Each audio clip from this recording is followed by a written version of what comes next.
Morning friends. तो पहले आप ये वीडियो देखिए, ठीक है, और सोचिए कि अगर आप इस मैम की जगह अगर आप होते तो आप क्या करते, ठीक है। तो चलिए देखते हैं और अपना रिप्लाई कमेंट सेक्शन में दीजिएगा, बाद में मैं अपना रिप्लाई दूंगा, अपना आंसर बताऊंगा, ठीक है। Pooja, if I get a news tomorrow that Pooja Yadav committed suicide, what could be 3 reasons? 3 possible reasons that can lead you to suicide.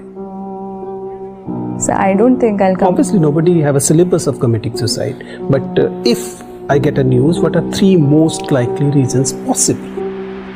So I don't have reasons. So how can I give 3 reasons now? So it's unthinkable for you. Given the current circumstances and situations, it is unthinkable. ठीक है, Pooja. It was very nice talking to you. देखिए, according to me, जैसा ma'am बताई अभी, जो ये IAS ma'am जो अभी एस्पिरेंट है जिनका इंटरव्यू हो रहा है, ये बताएं कि एज अ मी अभी ऐसा कोई कंडीशन नहीं है कि मैं सुसाइड करूं, ठीक है। लेकिन आप एज अ मी, आप इंडिविजुअल नहीं है, आप as a UPSC aspirant, UPSC candidate हैं, ठीक है।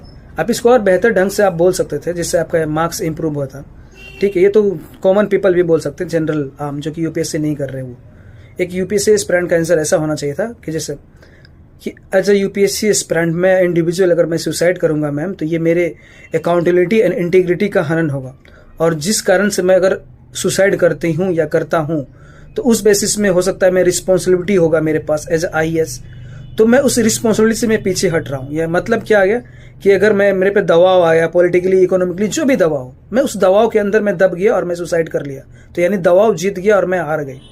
तो एज अ मैं इंडिविजुअल आईएएस हूँ, तो मेरे पास इंडिविजुअल मेरा लाइफ नहीं होता है, एज अ सोशल लाइफ होता है, मतलब पूरा जनता का लाइफ होता है। तो यहाँ पे क्या हुआ, यहाँ पे ये हुआ कि जस्टिस भी आपके साथ मर गया, मतलब जिस कारण आपने सुसाइड किया तो जस्टिस भी खत्म हो गया, ठीक है। इंटीग्रिटी भी, सोशल भी चली गई, एथिकल वैल्यूज, यूपीएससी में एक सब्जेक्ट होता है एथिक्स, ठीक है, एथिक्स पढ़ाया जाता है, आपकी वो एथिक्स वैल्यू, एथिकल वैल्यू भी चली गई, मोरल, जस्टिस, वैल्यूज, ये सारा चले गया, है ना। अगर ये चीज जो सारे इंक्लूड करते हैं, फिर जैसे एक इंक्लूड है जैसे कि P Ramnath versus union of India case 1994 में केस आता है, और सेक्शन 115 केस, जैसे आप पॉलिटिकल सेक्शन आप इंक्लूड करेंगे तो आपका जो है ना आंसर और भी बहुत ज्यादा सुंदर लगेगा। जैसे सेक्शन 115 ये कहता है कि अल्दो सुसाइड को क्रिमिनल केस से हटा दिया है, सुसाइड अब जो करता है उसको क्रिमिनल सजा नहीं होगा, क्रिमिनल केस नहीं बनेगा, क्योंकि जो भी आदमी सुसाइड करता है वो ऑलरेडी ही वो बहुत ज़्यादा प्रेशर में होता है, severe pressure, severe mental condition में होता है, उसको अच्छा साइकेट्रिस्ट से दिखाने की जरूरत होती है, उसको मॉरल सपोर्ट की जरूरत होती है, इसलिए इसको हटा दिया गया क्रिमिनल केसेस से, ठीक है।